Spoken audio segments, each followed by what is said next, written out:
आइए आज आपकी मुलाकात करवाने जा रहे हैं हम एक नई कंपनी से जो बाजार में उतर रही है अपने आईपीओ के साथ, और नाम है उसका स्मार्ट वर्क्स कोवर्किंग स्पेस। नाम में भी दिखा हुआ है स्मार्ट वर्क और कोवर्किंग, यानी कि आपके ऑफिसेस चलाने के लिए जगह देने का कामकाज करती है कंपनी। 2016 में इसकी शुरुआत हुई थी। किराए पर ऑफिस स्पेस उपलब्ध करवाने का कंपनी का कारोबार है।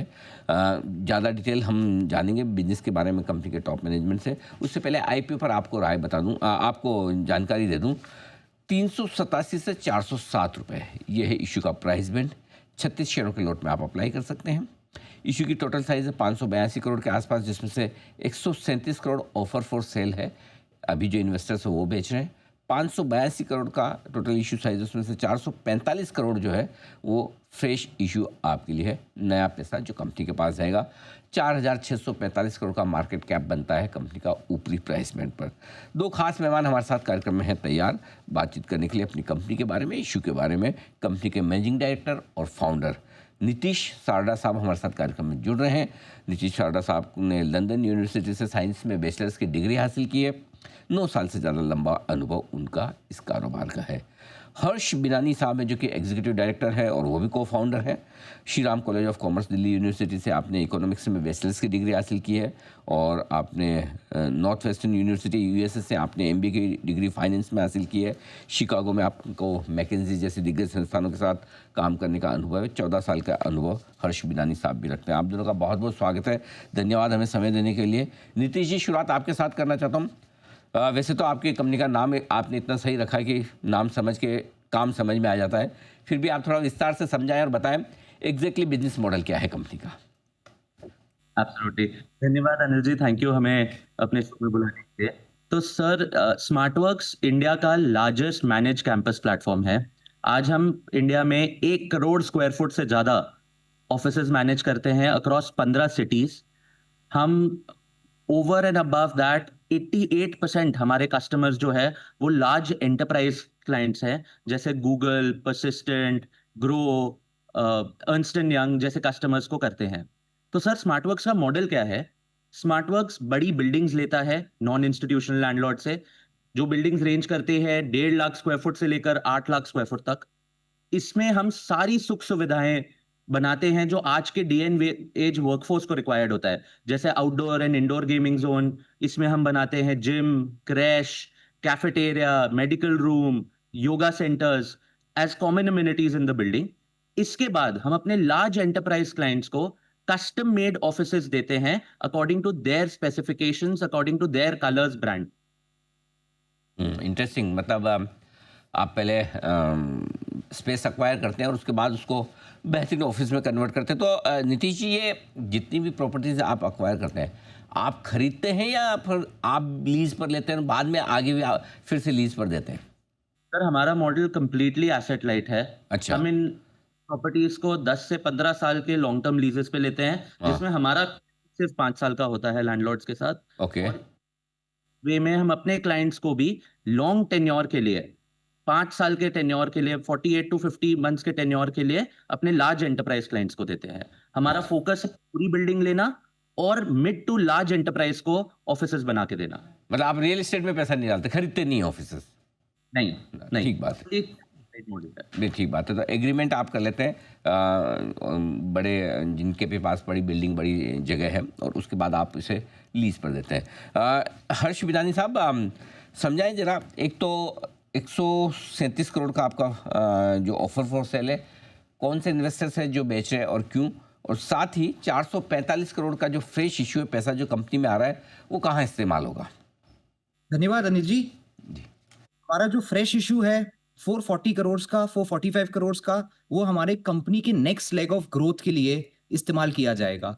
आज तक क्यूमुलेटिवली इस कंपनी ने केवल 500 करोड़ इक्विटी रेज किया है, जिससे हम 1 करोड़ स्क्वायर फुट तक पहुंच पाए हैं। अब ये वाला जो प्राइमरी रेज होएगा इस कंपनी के लिए नेक्स्ट माइलस्टोन के ग्रोथ के लिए यूटिलाइज किया जाएगा। और आपकी दूसरी question particularly around OFS, government of Singapore backed company CapitaLand, जो हमारा प्राइमरी इन्वेस्टर है, जिनका 19% स्टेक है इस कंपनी में, वो एक लॉन्ग टर्म इन्वेस्टर है। वो अपना एक बहुत छोटा स्टेक सेल कर रहे हैं 4% का थ्रू दिस ओएफएस, और हम एज प्रोमोटर्स भी एक बहुत छोटा स्टेक सेल कर रहे हैं अराउंड 32 करोड़ का।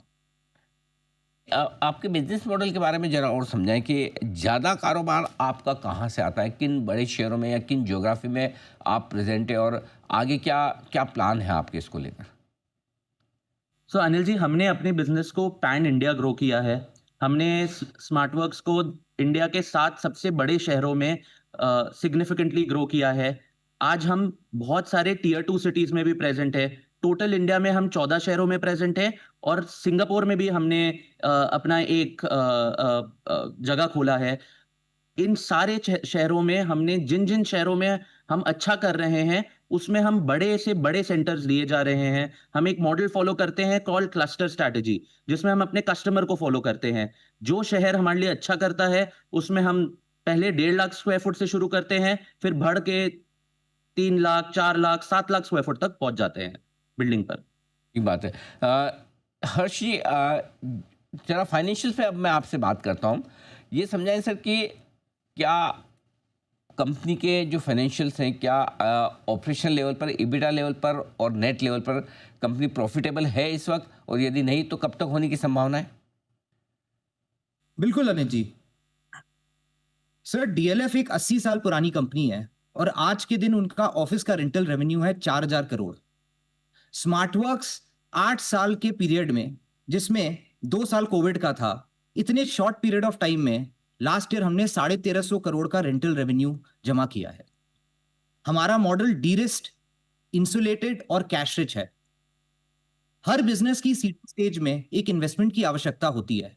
एक बड़े बेस बनने के बाद इनॉर्मस प्रॉफिट जनरेट होती है उससे, और आज हम उस पड़ाव पे है। FY25 में हमारा प्रॉफिट था 172 करोड़, जो लास्ट 3 सालों में 3.5 टाइम्स बढ़ी है। हमारा कैश सरप्लस FY25 में 243 करोड़ था, जो डेमोन्स्ट्रेट करता है हमारा cash strength of the business. हमारे क्लाइंट्स का एवरेज लॉक इन रेवेन्यू होता है अराउंड 4 सालों का।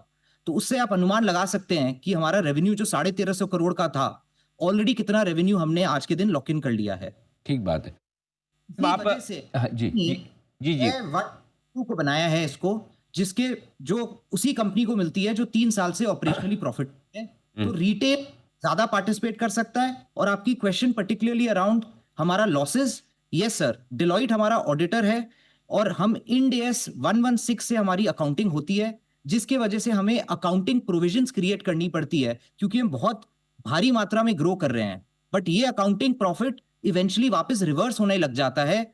तो फ्यूचर के ट्रेजेक्टरी में हमारा बिजनेस प्रॉफिट भी ग्रो करेगा और अकाउंटिंग प्रोविजंस भी वापस रिवर्स होएगी। तो वाइल मैं ये आपको नहीं बता सकता कि कब हम प्रॉफिटेबल होंगे, बट ये मैं आपको जरूर बता सकता हूं कि हमारी जो ट्रेजेक्टरी रही है, this is going to be very imminent in the near future. तो हर्षी, आप ये कह रहे हैं कि देखिए कैश फ्लो आपके पॉजिटिव है, ऑपरेशनल लेवल पर आप प्रॉफिटेबल है, राइट?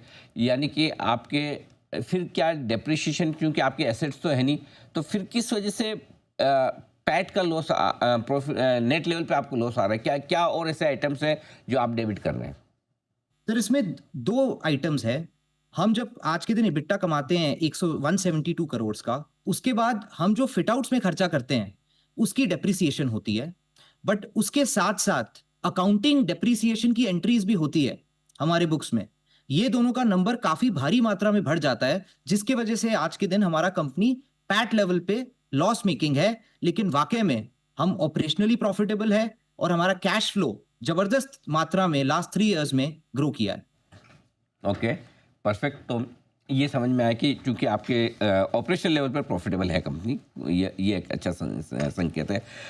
हर्षी, डेट कितना है और इस IPO के बाद कितना डेट बच जाएगा? सर, मार्च 31 2025 के नंबर आंकड़े अगर मैं बोलूं तो हमारा नेट डेट लेवल था 299 करोड़। कंपनी में कैश बैलेंस था 100 करोड़ का। थ्रू दिस IPO हम 114 करोड़ की हाई कॉस्ट डेट रीपे कर रहे हैं, और after IPO this company will become net date positive. तो बहुत भारी मात्रा में हमारी डेट भी नहीं बचेगी, और cash balances of the company will swell for growth as well as ensuring कि हमारी नेट डेट कम हो जाए। परफेक्ट। नीतीश जी, अब एक सवाल आपसे साइज को लेकर है। स्मार्टवर्क्स इसके अलावा जो 2 नाम मुझे पता है और भी होंगे लोग, एक ऑफिस अभी लिस्ट हुई है कंपनी और दूसरा वीवर्क है। तो इन तीनों कंपनियों के कंपैरिजन में आप साइज़ के लिए लिहाज से आप नंबर 1, 2, 3 आप कहाँ फिट होते हैं किस बिज़नेस की साइज़ को देखकर? हम इंडिया की largest manage campus operator 1 crore square foot manage करते हैं। 2 लाख से ज़्यादा सीट्स है पूरे इंडिया में हमारे पास। अब वीवर्क से ज़्यादा है आपके पास, आप ये कह रहे हैं? हम इंडिया में सबसे बड़े हैं in terms of square footage sir. Okay, okay, अच्छा। और मतलब और नंबर 2 प्लेयर से मैं अगर आप पूछूँ तो कितने बढ़े हैं कुछ परसेंटेज में या नंबर ऑफ सीट्स में, अगर आप बता सकें, एक आइडिया दे सकें? सर मैं एग्जैक्ट नंबर तो नहीं बता पाऊंगा, बट हमें ये पता है कि हम अपने पीयर से एटलीस्ट 20 से 22% तो ज़्यादा हैं। ओके, अच्छा, ठीक बात है। अच्छा, एक चीज़ और नीतीश जी बताइए कि पहले आपके लिए ने रिटेल का रिजर्वेशन अपने आईपीओ में 10% रखा था, बाद में बढ़ाकर 35% किया है। इसके पीछे कोई खास वजह सर? सर सेबी सेबी ने इस चीज की नोट की कि कंपनी ऑपरेशनल प्रॉफिटेबल है लास्ट 3 सालों से, तो हम लॉस मेकिंग नहीं है, इसलिए सेबी के कानून के हिसाब से सेबी प्रॉफिट मेकिंग कंपनीज में ज्यादा रिटेल और एचएनआई की पार्टिसिपेशन को अलाउ करता है। ठीक बात है। और दूसरा ये आप बता रहे हैं कि आपके प्रमोटर्स में गवर्नमेंट ऑफ सिंगापुर की एंटिटी भी है, राइट? उन्होंने कब निवेश किया, कितना समय है इससे वो आपके साथ? तो 2019 में कैपिटल लैंड जो government of Singapore owned entity है, उन्होंने इन्वेस्ट किया था। उन्होंने वापस री इन्वेस्ट उसके बाद कई बार कर चुके हैं, जैसे जैसे हमने रेस किए हैं पैसे। ओके। और खास बात सर ये भी कि जो 2 सिंगापुर के कोवर्किंग सेंटर्स है वो लास्ट ईयर स्मार्टवर्क्स ने एक्वायर किया, और आज we are happy to share both of them are profitable and we have a very long standing relationship with them. In fact IPO में looking at the potential of the company, उन्होंने अपना OFS component को आधा कर दिया। Okay, ठीक बात है। तो ये ऑफर फॉर सेल भी उन्होंने कम किया है। नीतीश जी, एक राय लेना चाहता हूँ। आपके डीआरएसपी में कई सारे ऐसे नोट्स हैं जिसमें कई सारी अलग अलग तरह की कंप्लेंट्स हैं, अलग अलग तरह के मैटर्स हैं जो लिखे गए हैं, और एक नहीं कई सारे हैं। कुछ कहना चाहेंगे आप इस पे, क्योंकि काफ़ी लोगों को ये कंसर्न हो सकता है कि डीआरएसपी में जो रिस्क फैक्टर्स हैं उस पर आपका क्या कहना है? अनिल जी, मैं जो बोल सकता हूँ कि मेरे ग्रैंडफादर की एंसेस्ट्रल प्रॉपर्टीज थी। मेरे फादर और उनके भाइयों के बीच में लड़ाई हुई। इस समय मैं 5 साल का था सर। उसके बाद मैं बाहर पढ़ने चला गया। सर जब से मैं इंडिया आया हूँ तब से मैं और हर्ष दोनों मिलकर स्मार्टवर्क्स चला रहे हैं और इसे बढ़ा रहे हैं। सर स्मार्टवर्क्स को 8 साल हो गए हैं। इन 8 सालों में स्मार्टवर्क्स के ऊपर कोई रेगुलेटरी, कोई गवर्नमेंट, ना ही कोई असेसमेंट ऑर्डर आज तक आया है। ओके। सर हम 700 से ज्यादा मल्टीनेशनल्स को केटर करते हैं। हमारे पास 7 बड़े बैंकों के साथ काम करते हैं, जैसे इंडियन बैंक, जैसे एचडीएफसी बैंक, कोटक बैंक और डीबीएस बैंक। हमारा ऑडिटर, हमारा largest investor sir capital land है, जैसा हर्ष ने पहले बोला। सर वो सिंगापुर गवर्नमेंट के पैसे इन्वेस्ट करते हैं, तो हम सिर्फ इंडियन स्टैंडर्ड्स को नहीं फॉलो करते सर, हम सिंगापुर कंप्लायंस स्टैंडर्ड को फॉलो करते हैं। हमारे ऑडिटर सर डिलॉयट 5 साल से ऊपर हो गया डिलॉयट को हमारा ऑडिटर बने हुए। हमने अपने ये चिट्ठियों के बारे में सब कुछ अपने बैलेंस शीट और डीआरएचपी में एज गुड गवर्नेंस पहले से ही डिक्लेयर किया हुआ है। तो सर ये जो अग्नि परीक्षा है, ये तो हम बहुत बार पार कर चुके हैं। नहीं नहीं, जाहिर सी बात है। देखिए, डीआरएसपी में इतने सारे पॉइंट है तो मेरा पूछना बनता है। तो आपका कहना ये है कि जो कुछ भी आरोप है वो कंपनी पर कोई भी नहीं है, प्रोमोटर से पर्सनल जो भी वाद विवाद हो उसके चलते हैं, राइट? सर प्रमोटर पे भी नहीं है, प्रमोटर इस कंपनी की मैं और हर्ष ही हैं। अच्छा। तो हमारे ऊपर आरोप नहीं है। और आप दोनों मित्र हैं या कोई पारिवारिक संबंध भी है आप में और हर्षी जी में? हर्ष मेरे ब्रदर इन लॉ है। अच्छा अच्छा। जब वो मैकेंजी में पढ़ रहे थे, जैसा आपने पहले काम कर रहे थे, जैसा आपने पहले बोला, हाँ। तो उनकी 6 महीने के अंदर मैंने उन्हें कन्विंस कर लिया कि अब बहुत दिन हो गए, आप शिकागो रह गए। तो आप दोनों फर्स्ट जनरेशन एंटरप्रेन्योर है दोनों, राइट? ओके, बहुत बढ़िया। चलिए हर्ष जी, आप कुछ कहना चाहेंगे ये सारे जो डीआरएचपी में आपके जो रिस्क फैक्टर्स उसके बारे में? सर फिलहाल हम दोनों का फोकस ये नया यूथ है इंडिया का। हम अपना बिजनेस इतने छोटे टाइम पे 1 करोड़ स्क्वायर फुट को रेज कर लिए हैं, and this is just 1% of total India's office. तो हमें इस बिजनेस में अनलिमिटेड पोटेंशियल दिख रहा है। जैसे नीतीश ने पहले चर्चा की, इस अग्नि परीक्षा को इस कंपनी ने बहुत बार क्रॉस कर लिया है। आज के दिन आप हमारे इन्वेस्टर्स देखिए sir, Madhu Kela family office, Jagdish Master ji, एक्सावेयर, पॉलीकैब, हमारे बैंक्स देखिए। हमारा जो ग्रोथ ट्रेजेक्टरी रहा है, every round that the company has raised, we have created a lot of value for our shareholders and all of these investors have reinvested in the company. So आज के दिन ये company एक बहुत interesting junction में है. आज तक हमने केवल 500 करोड़ इक्विटी रेस किया है और इनफैक्ट आईपीओ में सर हम 450 करोड़ रुपया रेस कर रहे हैं, जो इस कंपनी में 500 से भी कम है. तो आप इमेजिन करिए अगर 500 में हमने इतना बड़ा काम कर लिया 1 करोड़ स्क्वायर फुट का, और अभी तो ये स्टोरी स्टार्ट हो रही है. India being the office to the world, India की इकोनॉमी में डोमेस्टिक कंपनीज भी ग्रो करते रहेंगे. हमारा मोटिवेशन सर यही है. आज के दिन 1 लाख से ज्यादा लोग एवरी डे स्मार्टवर्क्स यूज करते हैं. वो work near home, work from home की सारी सुविधाएं का फायदा उठाते हैं, चाहे वो ऑफिस में जब आते हैं या ऑफिस से जब निकलते हैं. सारी सुख सुविधाएं हमने उनको प्रोवाइड किया है. और आज के दिन सर हमें इस चीज की कन्विक्शन है, इंडिया में अगर कोई आइडिया किसी का टाइम और मनी सेव करता है सर, वो आइडिया रुक नहीं सकती है. 2G 4G बन जाती है. इसी कारण फ्लेक्स स्पेस की जो मार्केट है वर्ल्ड की लार्जेस्ट बन गई है आज इंडिया, और उसमें Smartworks is the largest. So we are only here to talk about opportunities in the business, because for us as entrepreneurs, all of these things are very minor. They are only challenges which we take more as opportunities. हमें इससे और motivation मिलता है, और IPO के बाद हम बहुत excited है इस काम को next level तक लेके जाना. क्यों नहीं इंडिया में इतना बड़ा कंपनी बन सकता है जो वर्ल्ड बीटिंग हो. बढ़िया हर्ष जी और नीतीश जी, आपके बड़े मजबूत इरादे हैं. यंग हैं आप और फर्स्ट जनरेशन एंटरप्रेन्योर है, कुछ अलग और कुछ बड़ा करना चाहते हैं. हमारी बहुत बहुत शुभकामनाएं आपको. आपका आईपीओ खुलने की तैयारी में है, बाजार में कल खुलेगा आईपीओ. आपके आईपीओ के लिए और कैपिटल मार्केट में आप नई इनिंग की शुरुआत कर रहे हैं. बधाई और शुभकामनाएं sir. Thank you so much आज समय देने के लिए और हमसे बातचीत करने के लिए. धन्यवाद आपका.